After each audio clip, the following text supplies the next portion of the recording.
അവന്റെ ചെറുതടിക്കടി ഇങ്ങനെ പാവം പിടിച്ചിരിക്കരുത് മണ്ടിപ്പല്ല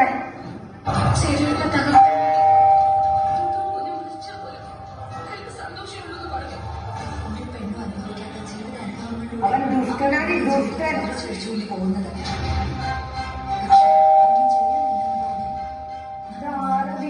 പറഞ്ഞേക്കണേ അയ്യോ എന്റെ സീരിയല് കളയാൻ വേണ്ടീട്ട് ഇനിയിപ്പൊ ഈ സീരിയല് നാളെ ഇന്ന് കാണുന്നത് ഒരു സമയം നോക്കിയിട്ട് വാതിലടച്ചിട്ടില്ല കയറി പോന്നോളൂ.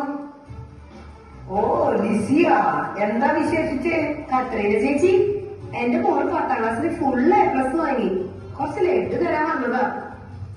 ഓ കൺഗ്രാറ്റുലേഷൻസ് മോളെ. എന്താ കത്രീന ചേച്ചിയുടെ കയ്യില് അരിവാള്?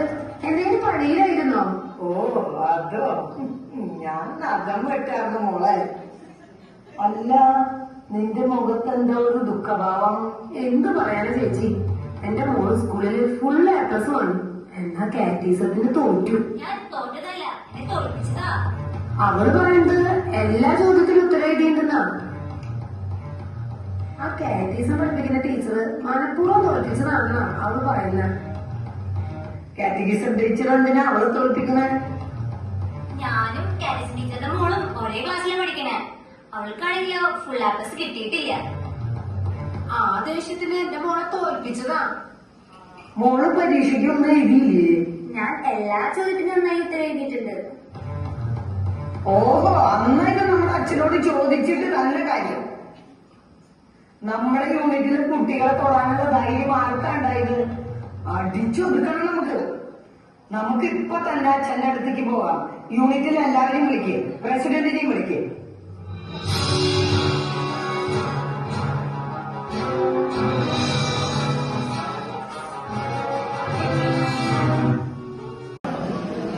മക്കളെ, 2ാം തവണയാണ് നിങ്ങൾ പിടിക്കുന്നത്. നിങ്ങൾ ഇങ്ങനെ കുർബാനയുടെ ഇടയിൽ സംസാരിച്ച മറ്റുള്ളവർക്ക് ശ്രദ്ധ പോയില്ലേ? ഇനി ഇങ്ങനെ ഉണ്ടാവരുത്, ശ്രദ്ധിക്കും. ഇനി ഞങ്ങൾ സംസാരിക്കില്ല അച്ഛ. സോറി അച്ഛ. ഇതെന്താ ഒരു ആൾക്കൂട്ടം വരുന്നുണ്ടല്ലോ? ഇത് നിങ്ങളുടെ യൂണിറ്റുകാരല്ലേ? അതെ അച്ഛാ, ഇതെന്തോ അലമ്പ് കേസാണ്. അച്ഛാ, അച്ഛൻ ധാരാവി ധാരാവെന്ന് കേട്ടിട്ടുണ്ടാ? ഉണ്ട്. ആ ധാരാവി ഒറ്റ രാത്രി കൊണ്ട് വിളിച്ച കൊണ്ടയാ ആ നടന്നു വരുന്നത്. അരുവാള് പിടിച്ചൊരു ചേട്ടത്തിൽ നടന്നു വരുന്നുണ്ടല്ല, അതാരാ? അതാ, അത് സീരിയൽ കത്രീനയാണ് അച്ഛാ. ഭയക്കണം. എന്ന് വെച്ചാ സീരിയൽ കില്ലറാണോ? അല്ല അച്ഛ, സീരിയൽ കണ്ട് കണ്ട് ഈ ചേട്ടത്തി ഇപ്പോൾ ഇങ്ങനെയാ. സർവമായ സിനിമ കണ്ടതോടുകൂടി അറിവാളം പിടിച്ച നടപ്പ്. ഞാനിപ്പോ എന്താ ചെയ്യ? പേടിക്കില്ല അച്ഛാ. അച്ഛന് 2 കൈ, എനിക്ക് 2 കൈ, അവർക്ക് 2 കൈ. നമുക്ക് നേടാ അച്ഛാ. അച്ഛനാ തോമാശയുടെ കഴിക്കണ ആ കുണ്ടവിടെ എടുക്കച്ചാ. തോമാശ്രീയുടെ നല്ല ഉയരത്തിലല്ലേ നിൽക്കണേ? ഞാൻ എങ്ങനെ ഇപ്പൊ ഈ കുന്തെടുക്ക?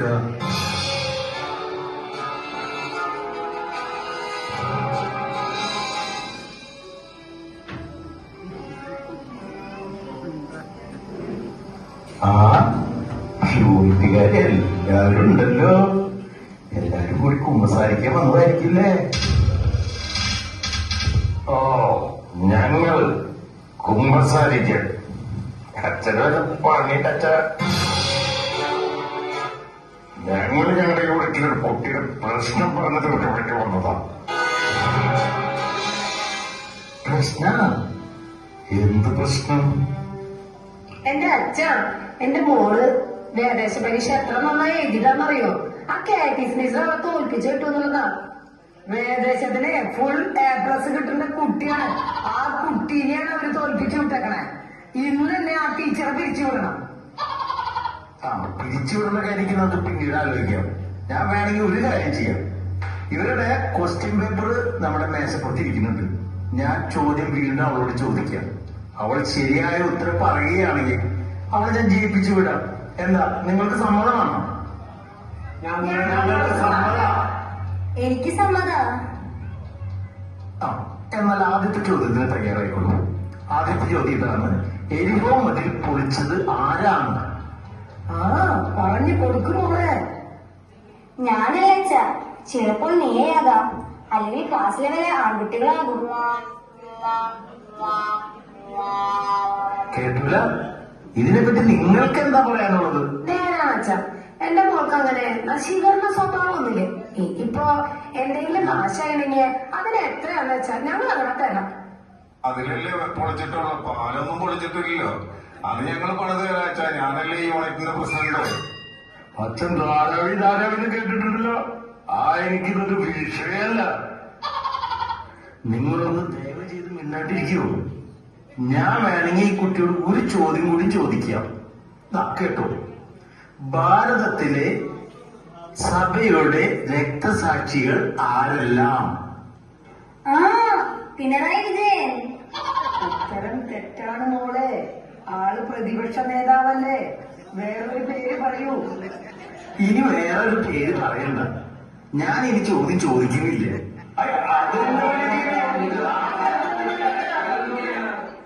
അങ്ങനെ പറ്റില്ല അച്ഛാ. മൂന്നാമത്തെ ഒരു ചോദ്യം കൂടെ ചോദിക്കേ. എന്റെ മോളെ തോൽപ്പിക്കാനാണോ? അല്ല ശരി, ഒരു ചോദ്യം കൂടി. ഉണ്ണീശോ ജനിച്ചത് ആദ്യം അറിഞ്ഞത് ആര്? ഒരു ക്ലൂ അച്ഛാ. ഉം? അന്ന് വേണ്ട, ഞാൻ പറയാം. അതിന്റെ ഉത്തരം മറിയം. ഉത്തരം വീണ്ടും തെറ്റില്ല മോളെ. ശരിയായ ഉത്തരം ആട്ടിടയന്മാർ എന്നാണ്. അതെങ്ങനെ ഉത്തരം തെറ്റണച്ചോ? യേശു ജനിച്ചത് ആദ്യം അറിഞ്ഞത് മറിയായിരിക്കില്ലേ? ഇനി ഞാൻ തർക്കിക്കാനില്ല. എനിക്ക് ഈ കുട്ടിയോട് ഒരു ചോദ്യം കൂടി ചോദിക്കാനുണ്ട്. മോളെ, ഇതിനെങ്കിലും നീ നന്നായി ഉത്തരം പറയണം. മോളെ SSLC നന്നായി പഠിച്ച് A+ വാങ്ങി. അതേ ഉത്സാഹം കാറ്റീസം പരീക്ഷയ്ക്ക് നീ കാണിച്ചോ? ഇല്ല അച്ഛാ, അമ്മ പറഞ്ഞു സ്കൂളിൽ പഠിച്ചു കഴിഞ്ഞിട്ട് സമയമുണ്ടെങ്കിൽ കാറ്റിസം പഠിച്ചാൽ മതിയെന്ന്. അതുകൊണ്ട് ഞാൻ കാറ്റിസം പഠിച്ചില്ല.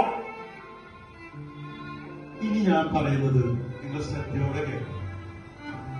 നമ്മുടെ എല്ലാ പള്ളികളിലും കുറച്ച് കാവൽ മാലാക്കന്മാരുണ്ട്. അത് നിങ്ങളുടെ മക്കളെ നേർവഴിക്ക് നയിക്കുന്ന, നിങ്ങളുടെ മക്കൾക്ക് വചനങ്ങൾ പറഞ്ഞ് ശരിയായ വഴിയിൽ നയിക്കുന്ന കുറച്ച് വേദോപദേശ അധ്യാപകരാണ്. ഈ ലോകത്തുള്ള എല്ലായിടത്തും ഈ അധ്യാപകരുണ്ട്. ഇവരുടെ ഇല്ലാത്ത സമയം ഈ കുട്ടികൾക്ക് വേണ്ടി അവർ ചെലവാക്കുന്നു. പെരുന്നാളുകൾ, കല്യാണങ്ങൾ ഇതെല്ലാം അവർ ഒഴിവാക്കുന്നു. എന്നിട്ട് അവർക്ക് ലഭിക്കുന്നതോ പരിഹാസവും ഇതുപോലെയുള്ള ചീത്ത പറച്ചിലുകളും മാത്രം. നമുക്ക് അവരെ ബഹുമാനിക്കാൻ പഠിക്കാം. നമ്മുടെ ദൈവത്തോട് കൈകൾ വിരിച്ചു പിടിച്ച് നമുക്ക് ഇങ്ങനെ പ്രാർത്ഥിക്കാം. എന്റെ ദൈവമേ, ഈ ലോകത്തുള്ള നല്ലവരായ ഈ അധ്യാപകരെ സമൃദ്ധമായി അനുഗ്രഹിക്കണം. നമുക്ക് ഇനി മുതൽ ഈ അധ്യാപകരെ ബഹുമാനിക്കാൻ പഠിക്കാം. എല്ലാവർക്കും നന്മ.